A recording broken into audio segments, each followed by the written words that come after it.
For the latest on these developments, what a week. We've been joined once again by Robert Fife, Ottawa Bureau Chief for the Globe and Mail. What did you do? You came on this show and another guy left. I'm just kidding, Bob. Obviously, this is not your doing. But talk to me about why he left. He didn't sit as an independent. He chose to leave outright. And what does it mean the resignation is effective in the spring? What does that mean for Parliament right now?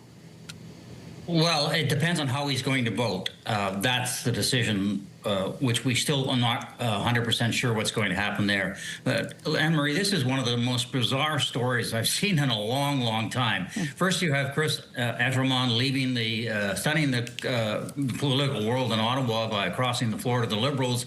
And then we'd all known that the Liberals were pursuing other MPs.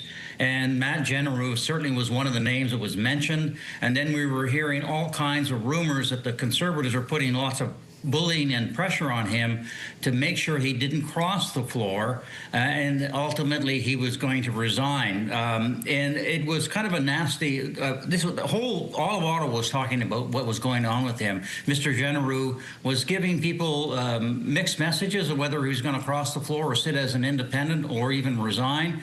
And then suddenly we get this announcement from him, two statements. One statement saying that he was going to resign. We assumed it was going to be immediate, and that when he ran the election, he spoke very fondly of Pierre Poilievre. But in the statement after the post-election, he really didn't mention Mr. Poilievre's name, and spoke very fondly about all MPs from all parties. And that sort of got the gossip mill going in Ottawa. And a couple hours later, we get another statement from him saying that well, he wasn't coerced, and that he likes Pierre Poilievre. And along comes Poilievre with his own statement saying what a wonderful man he is. And the government, the opposition party leader's office also puts out a statement saying very similar things.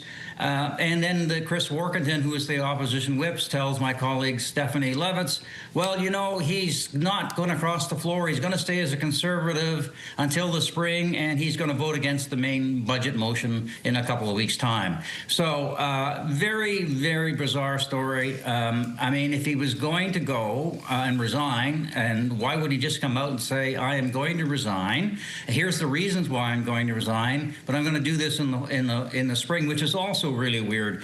Somebody doesn't, if you're going to resign, you resign. You don't say, by the way, I'm going to resign, but it'll be in 6 months' time. Well, especially during budget week, and especially with all the news that's surrounding. My understanding is he also had some concern for his family as well, that he expressed as well, didn't want any backlash on them. So are we to understand that he's still sitting as a Conservative MP? Is that correct?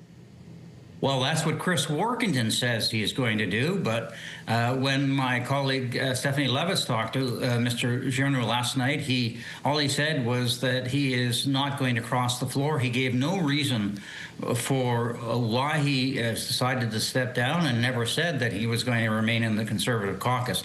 I'm assuming that Mr. Workington knows what he's talking about, but this story is so bizarre, I don't take anything to the bank. Yeah, you mentioned, and others have mentioned as well, about there's pressure on other Conservative MPs to either stay or, an allure to leave. Where does that sit right now? Will there be more losses? And can Mr. Poilievre's leadership survive any more losses?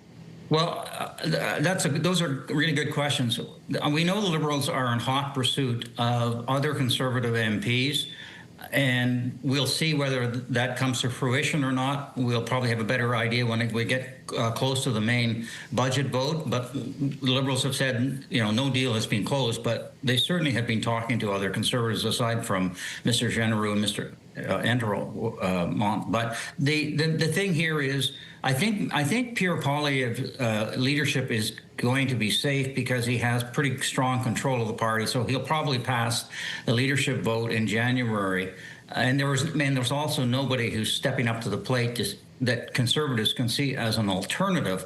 But it depends on what the party, what the actual vote is. He's got to do better than 68%. If he can get around 80%, then he's fine. But if he gets below that, I think his leadership's going to be questioned. Well, we can only wait to see what Monday brings. Robert Fife, Ottawa Bureau Chief for the Globe and Mail. Thank you. Thank you.